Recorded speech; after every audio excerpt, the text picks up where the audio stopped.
জীবননগর উপজেলা হাসপাতাল ব্যবস্থাপনা কমিটির সভা অনুষ্ঠিত।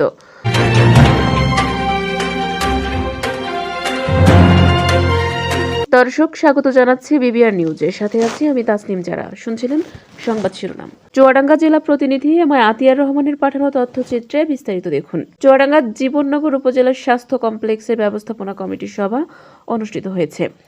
গতকাল মঙ্গলবার বেলা ৩টায় জীবননগর উপজেলা স্বাস্থ্য কমপ্লেক্সের সভাকক্ষে এই সভার আয়োজন করা হয়। সভায় সভাপতিত্ব করেন জীবননগর উপজেলা স্বাস্থ্য কমপ্লেক্সের স্বাস্থ্য পরিবার পরিকল্পনা কর্মকর্তা ফাহমিদা আক্তার রুনা। সভায় প্রধান অতিথি ছিলেন চুয়াডাঙ্গা ২ আসনের সংসদ সদস্য রুহুল আমিন।